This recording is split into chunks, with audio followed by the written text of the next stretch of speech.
एवढं पाहिलं. आणि ही जुनी म्हातारी माणसं 80-90 वर्ष का जगली महाराज? याला 3च कारण: काळ्या आईची सेवा, गोठ्यातल्या गाईची सेवा आणि दारातल्या पाहुण्याची सेवा. बस, यांच्या दारातून पाहुणा कधी उपाशी जाणार नाही, भिकारी कधी परत जाणार नाही, आणि यांच्या दारात गाय कधी तडफडून. ही माणसं निरोगी जुनी माणसं का जगले? काळ्या आईची सेवा. ते बाकी काय असो, पाहुण्याच्या लग्नाला जाता येईल, पेरल्याशिवाय नाही. हा, आबाळ आलंय, कोळपायचंय, कोळप घालून मग जाणार. यांनी काळ्या आईची सेवा केली, गोठ्यातल्या गायीची सेवा केली, आणि दारातला पाहुणा जुन्या म्हातारीच्या तडाक्यातून सुद्धा कधी उपाशी गेला नाही. नाही नाही नाही नाही, म्हातारीनं अर्धी भाकर, एक भाकर चुलीला लावली, एक भाकर जर तव्यावर असली ना, खालची लगेच अर्धी मोडायची, भिकाऱ्याला नेऊन द्यायची. भाऊ जाय, थांबा अजून कालवण झालं नाही, नाही तर मग असं कर, थोडा वेळ बस, कालवणही नाही. ही माणसं जगायचं कारण. आणि निरोगी का? नीतीचा व्यवहार. लबाडी दुकानदाराला बरंच हरभरे विकले पैसे देईल, पण बुडवणार नाही. आता लोक आठवड्याला नावा दुकानदार पाहते, याचे यानं मागायला त्याला जास्त झालं म्हणतो तू दुसरं दुकानात. जुन्या म्हाताऱ्यांचा एकच गुण आहे, काय? किराणा तिथंच. भाऊ हे बाय, पैसे आणले नाही, माल दे, पण आज माझ्याकडे पैसे नाही, आणि हरभरे विकले तुझा रुपया सुद्धा ठेवणार नाही, पण दे. आणि हरभऱ्याचे निमेच पैसे झाले, भाऊ निमे घे, निमे तूर विकले पाहू, नाही तर 4 गाया गा म्हणे, एखादा गोरा इकला शनिवारी, रविवारी शिन्नाच्या बाजारात का, मग पाहू. या माणसांची अशी खोड होती. म्हणून या माणसांच्या श्राद्धाला बोलायलाही बरं वाटतं. आणि दाव्यांमध्ये आता हे तरुण दावे येते महाराज, कधी कधी आपल्याला काय बोलायचं महाराज, सांगणाऱ्याच्या डोळ्यात पाणी येतं, काय दाव्याला बोलायचं महाराज. आणि आता जवळजवळ मी तर दाव्याला सहसा काही जातच नाही, ते आपल्या बजेटच बसत नाही. वर्षातून 1-2 वेळा दाव्याला नाही तर ते आपल्या बजेटमध्ये लग्न दावे बजेटच बसत नाही आपलं.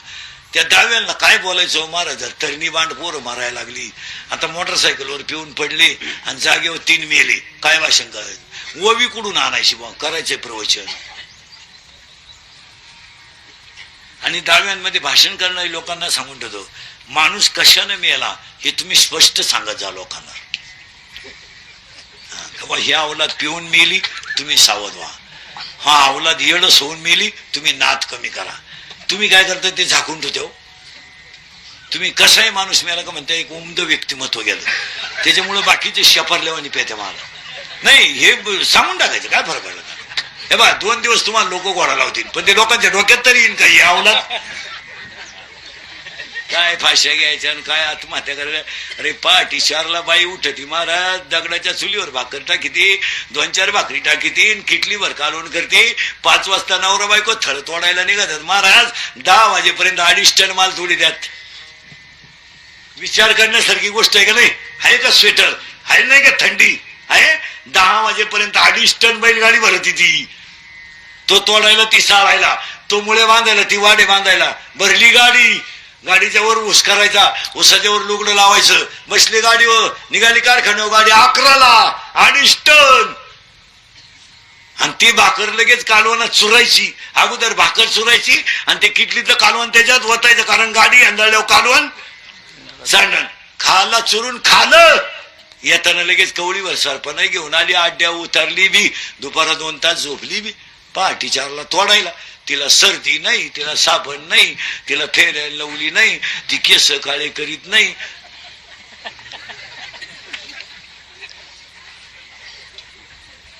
बाटलीतलं पाणी पित नाही, जिथं बाहेर तिथंच पाणी, जिथं थळात बैल पितील तिथंच पाणी. त्यांना सर्दी नाही. हिचे केस काळे करून केस सगळे, आणि त्या पावडरी आणल्यात कुठून, जेवढे चांगले चेहरे होते फार डांबरी सडका करून टाकले याला. आणि प्रत्येक पावडरीमध्ये केमिकल आहे. मग पावडरी लावायची. तुम्ही बावळातपणा केला म्हणून अख्खी गडी पावडर लावायला लागली. एवढा येडेपणा झाला. आता पकवाद्याला पावडर लावून काय करायचं? गायकाला पावडर लावून काय करायचं? तुम्ही चाल ऐकतात लोक, काय करत ही पावडरी फेवडरी महाराज लोक मी पाहिलेत. काही काही ही त्वचा आहे ना, तुम्ही हिला साबणाचा स्पर्श करू नका, त्वचा आयुष्यभर चांगली राहील महाराज. साबणांमध्ये पोटॅशियम आहे, सोडियम हायड्रॉक्साईड आहे, तिच्यात केमिकल नाहीत का? आणि साबणाने त्वचा खराब झाल्या तुमच्या, काय मत आहे तुमचं?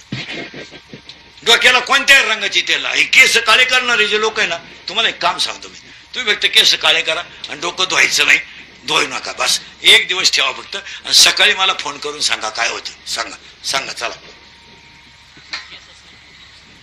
फक्त केस काळे करायचे आणि धुवायचं नाही डोकं, अजिबात तसंच राहायचं. सकाळी मला सांगायचं काय होतंय, मी नाही सांगत काय होतंय, तुम्हाला जड जाईल, तुम्ही करा तेवढं आणि मला फोन करून सांगा काय होतं करेक्ट, त्यांनी बरोबर सांगितलं. काय होत केमिकल आहे ते टीव्हीला जाहिरात पाहिली का, इथं मेलो मी आरडू माझं खरं पठाण, आणि टीव्ही खोटं सांगतोय पटापट पठात. टीव्हीला अख्खं भाषण जर झालं नाही कधी पुढल्याचं मंत्र्याचं, अख्खं भाषण नाही दाखवत ते कॅमेरावाले, ते 2 बाण त्या वाक्यावरच उड्या हाणता येईलवर. असं म्हणले म्हणजे हे बातमी टाकणारी लोक आहे ना, ही दुसऱ्याला खरंच करायला होत्यात तवा गप्प बसा त्यात. असं म्हणले तो बाण नुसता उड्याच हाणतो येईलवर, असं बरं तो बाण आहे कुठून येतो काय नेमका तिथंच घुसत होतो, आणि तेवढा बाण लावून धरायचा फक्त, खरं बोलायचं नाही. आता आमच्यासारखं खरं बोललं ना, इंदुरीकरांनी शिक्षकांच्या भावना दुखावल्या ठोका आमच्या, आणि टीव्हीतलं अख्खं खोटे. शेजारचे आलाम काका सोसायटी सोडून गेले का, हे आलाम काका कोण, हे आमचे लहानपणी बाळा, ते लगेच उघड काढतो पळात, उठा दिवाळी आली मोती स्नानाची, लगेच ते म्हाताडे दरवाजा उघडीत, परंपरा कान फटवलं परंपरा. आता फेर अँड लवली लावून जर माणसं गोरी होत असती तर मी इतके दिवस सावळा राहिलो असतो. काय माणसं, मी फेर अँड लवली झोपलोच असतो ना, विठोबा मंजन जर लावलं तर दात पडत नाही, म्हाताऱ्याने खालच असतं ना एक डबा. काय जाहिरात, आणि अख्खी जनता कशाच्या नादी लागली, त्या जाहिरातीच्या, साबणाच्या, बायांच्या, केसांच्या, कापडाच्या. होते का खरे आहे का. आता तुम्ही मी शेतकरी, कोरोजन लगेच पीक वाढत का, खाद्य खाल्लं का 3 लिटर दूध वाढते, मग आपण खाद्यच का असायला बांधून ठेवलं असतं बाई, का दूध गाडी वरून टाकीत आहे खाली घेत, अहो तिला पाणी लागत नाही का, तिला खाद्य लागत नाही का, नुसत्या खाद्यावर गाय दूध देईन का. तुम्हाला माझी एक इच्छा आहे, तुम्हाला सांगून टाकतो, आता सप्तमी आहे, मी मेल्यावर तरी तुम्ही सुधरा, कारण मी आहे तोवर तुम्ही सुधरू शकत नाही याचा अंदाज मला आलाय, आणि मी असाही मेलो तर तुमच्यात काही बदल होणार नाही. हाच माझा जीवन गौरव पुरस्कार आहे. नाही महाराज, लोकांनी थोडंफार तळतळीनं माणूस बोलतोय म्हणले बदलायलाच, काही नवीन आणायचं आपलं काही. आता आपल्याकडे लग्न सुरू झालेत, आता तुमचा पट्टा तर लग्न कोणता हात धरू शकत नाही, तुम्ही पैसेच कुठून आणते. म्हणजे कधी कधी पाहतो नांदूर पासून पाहा तर दुडीच्या पुढे सिन्नर पर्यंत 15-20 लॉन्च झालेत, आणि प्रत्येक लॉन्चला संध्याकाळी लग्न. हो आम्ही रात्रंदिवस आत बतोय तरी कधी कधी घालवला तेल नाही. तुम्ही एवढे पैसे आणत्या कुठून, गावभर लाईटिंग फेटे, आणि आता तर तुम्ही वेगळाच तमाशा आणलाय. लग्नांच्या पत्रिका बंद केल्या आणि ती पोस्टर लावायची, बॅनर लावा, ते तुम्ही पराक्रम केला, बाप झाला तू, बाकीचं गाव माणसूट आहे, पण ते नवरा नवरीचे फोटो जरा माणसाच्या अवलादीचे लावा बा. काय पायाजोगे का ते चित्र, ते बंगरी नवरदेव खबर मांड,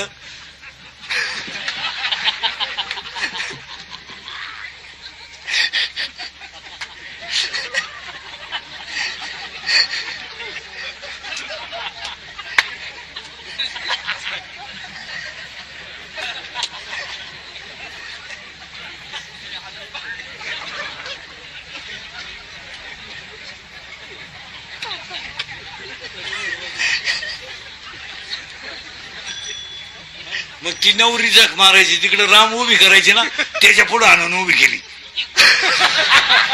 ती आवळून धरते तिला. आता ती पहिल्यांदाच तिने याला पडून गेली, ती आता सोडली तरी जात असते, आणि त्या लग्नाला आम्ही आशीर्वाद द्यायचे. काय येड्याचा बाजार आहे का.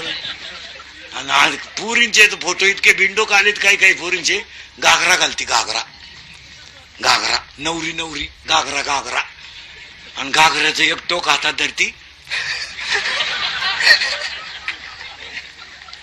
ते फोटो पहिले बदलावा. तुमचं काय मत आहे?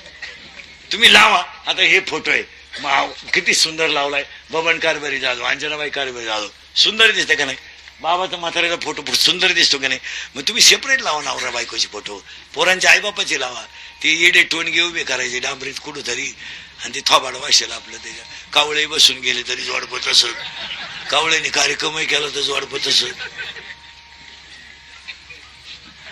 आणि त्याच्यापेक्षा एक बावळाटपणा आणलाय आता. त्या मंगलाष्टकाच्या टायमाला एक बलून आणलाय, बलून. तो फुगा आणलाय, फुग्या, आणि त्या फुग्यात नवरा नवरी घालायची, आणि ते डान्स करीत खाली येणार स्टेजवर फुग्यातून. आता तो नवरदेव मग शिवाळणारा, तो 10 मुसळ्या गडी तो घातला बलून मध्ये. आता ती याडच. आणि नवरी नेली ब्युटी पार्लरला, मोकार मेकअप. ब्युटी पार्लरला गेल्यावर 3 गोष्टी करावं लागतं पोरीनो. पहिले फेसिंग करावं लागतं, नंतर मिक्सिंग करावं लागतं, आणि नंतर सिरेमिक्स करावं लागतं. अशा 3 पायऱ्या त्याच्या. फेसिंग म्हणजे खड्डे भरणे, डांबर होत नाही. मिक्सिंग म्हणजे याला शेप देणे, आणि सिरेमिक्स म्हणजे इथल्या पट्टी चमकी भरायची, ही बाजू थोडी इकडं वाढवायची, आणि केसाला असा आकडा पाडायचा, आणि एक बट गालावर घ्यायची.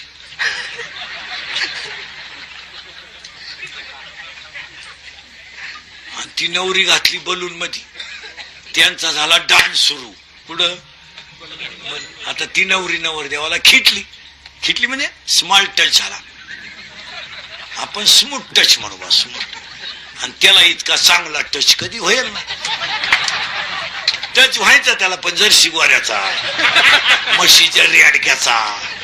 ते टच झाल्यामुळं ते नवरदेव भांबावलं. जे फुगा फुटला, 9 बारगाड्या गेल्या नवरदेवाच्या. काय माणसं कुडून काय आणत्यात.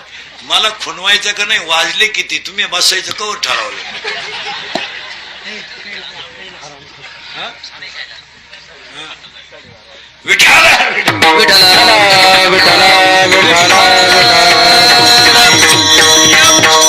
या गोष्टींचा लोकांनी थोडा विचार करायलाच पाहिजे.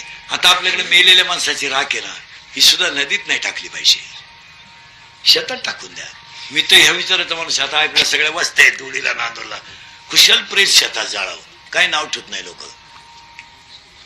नाहीतरी आपल्या बापान आयुष्यभर काळ्या आईची एक तर खांदेकरी व्हायला बाबंद राहिले नाही. कुणी कपडे काढीत नाही. लय तमाशा आहे महाराज. एक बटन काढित बायको तुका बरं. बायका अशा चित्र आहे महाराज, बोलती नाही पण डोळ्यानं कानानं सगळं काम करून दाखित. त्यानं फक्त एक बटन पाहिलं ना, अशी केलं तुका खान. हो महाराज, खांदेकरी धरायला राहिले नाही, सुतक धरायला कोणी राहिलं नाही. भाऊबंद लय नालायक झाले महाराज.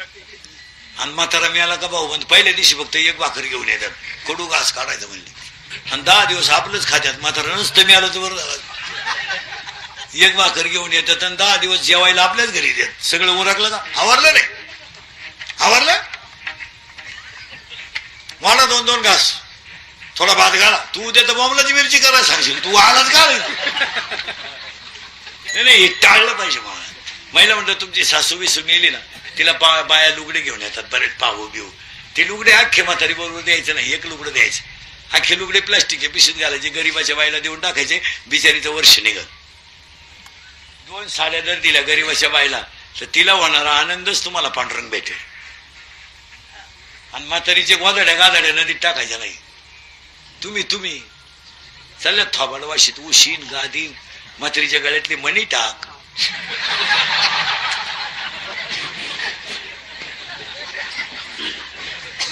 टाकी पावती टाकी ती बँकेची पावती नाही. नाही मग गोधड्या हो. अक्षरशः महाराज तीर्थक्षेत्रात आमदार साहेब आहेत, सगळी मंडळी तीर्थक्षेत्रांच्या बाबतीत थोडं कडकच झालं पाहिजे. अक्षरशः बापाच्या 10व्याला तीर्थात उतरावा, पायात लुगड्याचे फडके बांगड्या. आज आपली लोक बाप पवित्र म्हणून तीर्थाला जातात. आज इथूनची लोक नाशिकला जातात हस्ती टाकायला, पाण्यातच उतरत नाही. आणि त्यानं आंघोळ केली तर अख्या अंगाला पोळ्या येतात. धर्म बुडणार. आणि माणसं 3 गोष्टी जपून वापरत नाहीत. 1 अंगातली ताकद, 2 खिशातला पैसा आणि 3 मिळालेली सत्ता. या 3 गोष्टी ज्याने जपून वापरल्या त्याला कधीच भीती नाही. आणि या 3 गोष्टीचा ज्याने ऊत केला कार्यक्रम झाला. आपला बाप ज्यांच्या वावरात आवता हाकीत होता त्यांना आता जमीन नाही. अशी गरज नाही. आणि आपल्या बापानं भाकरीवाली ज्यांच्या वावरात आवता हाकली त्यांची पोरं आता दुसरीची वाट्यानं करतात. हायवेच्या कडेला ज्यांनी जमिनी विकल्या आणि ज्यांनी घेऊन हॉटेल टाकले, जमिनीचे मालक त्या हॉटेलमध्ये वेटर आहेत.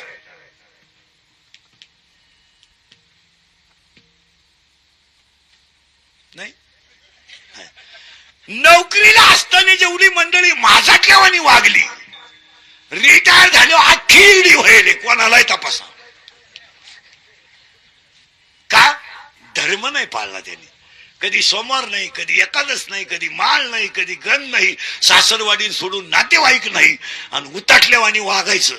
लोकांनी रामराम घातला काय नाही, गाडीच्या काचावर करायच्या, कुत्र्याला घेऊन हिंडायचं.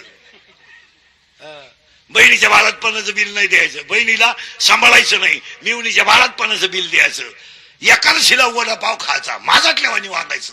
आणि म्हातारपणी मग गावात बोंबलत हिंडायचं, कान फटवली पाहिजे. आणि 80% लोक नोकरीला असताना रिटायर झाल्यावर मनोरुग्ण आहेत. तुम्ही चेक करा, मेंदू भरमिष्ट झाले त्यांचे. मांजरी संघ शिल्पी गाडी देते, कुत्री उभा सध्या कुत्री.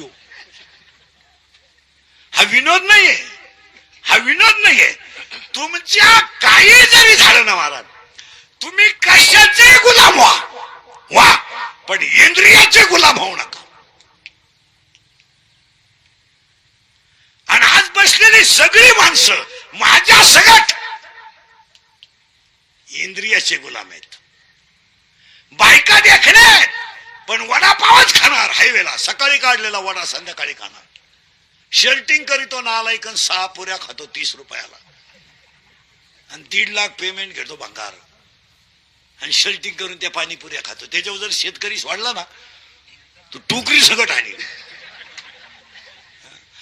महाराज माना नाही तर नका मानू.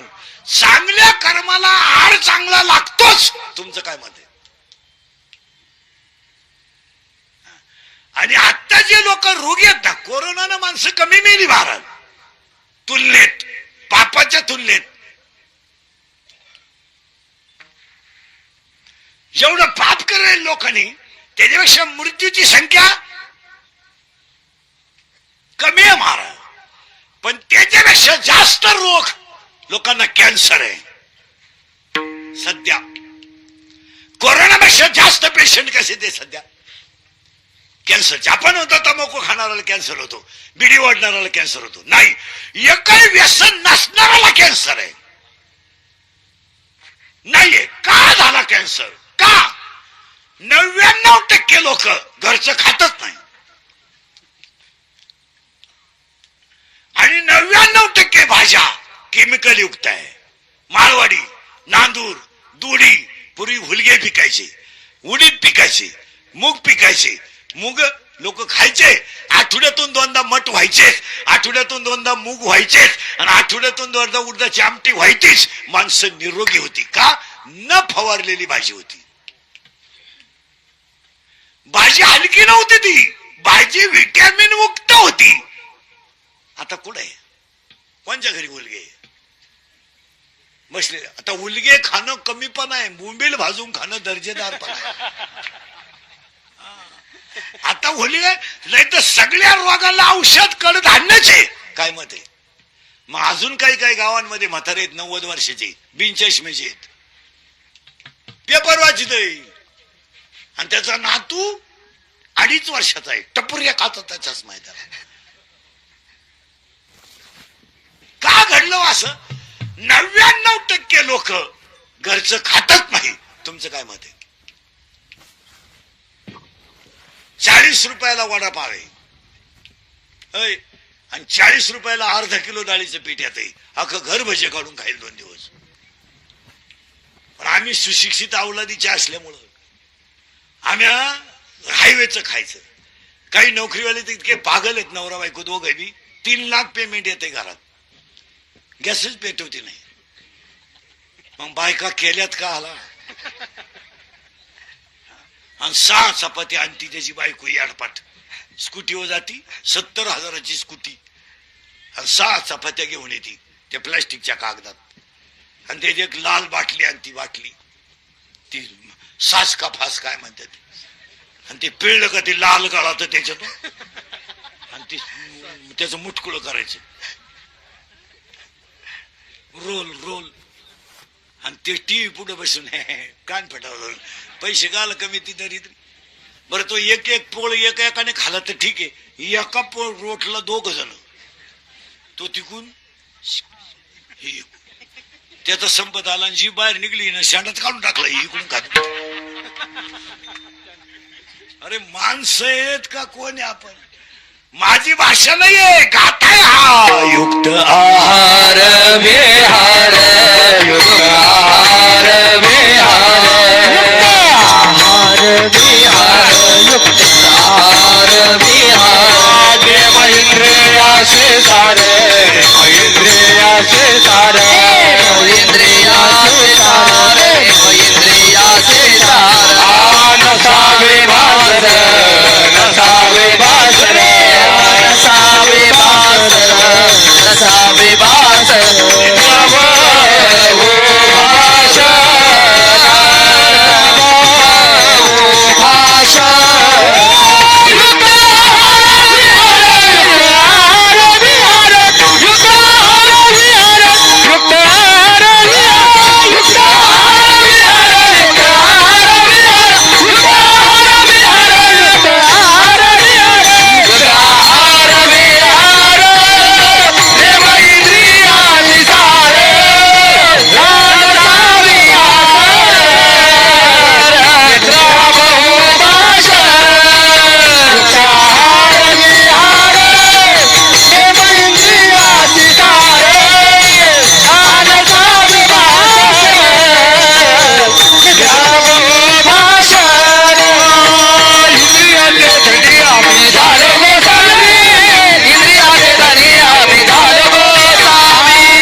लोकांना रोग होण्याचं एकमेव कारण 70 वर्षाच्या म्हातारीचा कमन पांढरे बिशी वाढलं नाही का? त्यांना बिशीच नाही. ऍडमिट केलं का तांबड्या वाढल्या पांढऱ्या कमी झाल्या, पांढऱ्या वाढल्या तांबड्या कमी झाल्या, पांढऱ्या काढून टाका तांबड्या भरा, तांबड्या काढून टाका पांढऱ्या भरा, दोन्ही काढून टाका उचला त्याला, तुम्ही टाका स्लॅब, आम्ही आलो वास्तू शांतीला. मग 3 महिन्यामध्ये डॉक्टर नव्या जागेत हॉस्पिटल का टाकतो? तो काय कांदे घेतोय का चिंगड्या निवडतोय का वासरा आखडीतोय? तो फक्त येडे तपासितोय.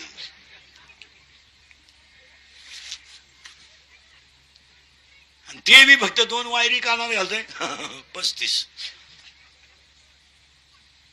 का? माणसं घरचं खात नाही म्हणून रोग येत.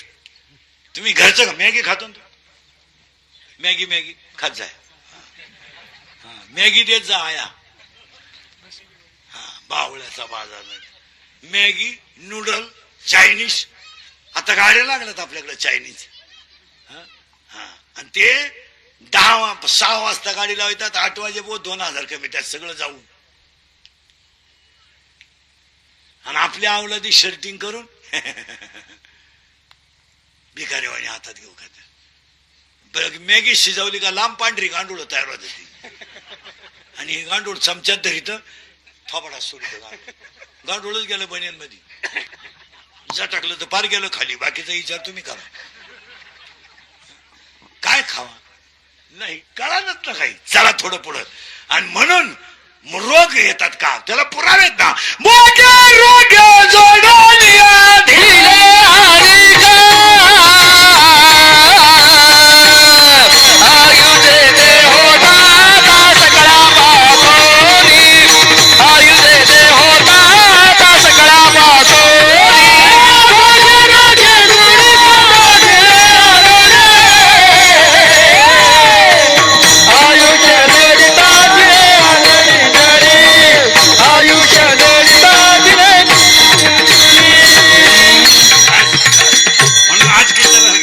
सुरुवात करायची. अभंग तुकाराम महाराजांचा गाथेतील विचार आहे पण उपदेश आहे पण जनाला नाही बोलायचा मनाला आहे. आणि टाळकरी बेळकरी महाराज मंडळी ध्यानात ठेवा हा अभंग बाह्यरंग नाही अंतरंग आहे. उपदेश आहे पण अंतरंग आहे. आता अंतरंगाला सुरुवात करायची. फक्त ऐकणाऱ्याला सूचना टाळकरी बेळकरी बोललं तरच कीर्तन कळत नाही तर तुमचं आपलं सूत्र बसणार नाही. बोलायचं नाही लांब बसायचं पहिल्या पंक्तीला जेवायचं चांगला चप्पल जोड घालायचा पाहुण्याची तंबाखूची पुडी तशीच खिशात घालून न्यायची आणि घर गाठवायचं. कीर्तनाला बसल्यावर बोलायचं का एकाग्रता होते. ऐका आता थोडं किचकट आहे पण घुसून देतो कारण अभंग अंतरंग आहे आणि उपदेश मनाला आहे. चला पटापटा बोला. टाळकरी बेलकरी. पहिलं जग शून्य होतं मान्य. पहिले कोठेच नव्हते चंद्र सूर्य तारा बोलत बरं. पहिलं जग शून्य होतं म्हणजे जगात काही नाही झालं बरं का. फायनल जगात जेव्हा काही नव्हतं तेव्हा एक ब्रह्म होतं म्हणजे जग शून्य होतं काही नाही. मग देवाला एकट्याला कारण तो कसा होता निर्गुण निराकार त्याला एकट्याला काही कर्म न. मग त्याने काय केलं एक एकलेची कंटेनी म्हणून केली निर्माण 14 ही भुवने. त्यानं 14 भुवन तयार केली एकट्यानं कर्मच नव्हतं म्हणून. आणि त्याने पहिलं अक्षर ब्रह्म केलं आणि ब्रह्माचं पहिलं अक्षर आहे ओम. आता नीट आहे का. जगात मूळ तयार काय झालंय ओम. ब्रह्म किती एक ते काय आहे ओम. ओम मध्ये अक्षर किती आहेत 3 आकार उकार मकार अ उ म. आकार उकार मकार उत्पत्ती स्थिती लय. ब्रह्मा विष्णू महेश रजगुण तमगुण सदु. पण याचं मूळ मूळ ओम. मग आता सृष्टीचं बीज ओम. वेदाचं बीज ओम. जगाची उत्पत्ती ओम. मंत्राची सुरुवात ओम. आता ओम मध्ये अक्षर 3 कुठून तयार झाले इथं बनवून दाखवतो एका मिनिटात. याच्यात लगेच पाहून घ्या तुमच्या जवळ आहे सगळं. बिंबीच्या दोन्ही बाजूला टणक भाग तुमच्या माझ्या मध्यभागी खड्डा. या खड्ड्यात बोट ठेवा सरळ वर वरा. 3 खड्डे लागतील 1 2 3 3 3 लॉक आहेत एक ओपन आहे. सावध राहा बरं का. यांची नावं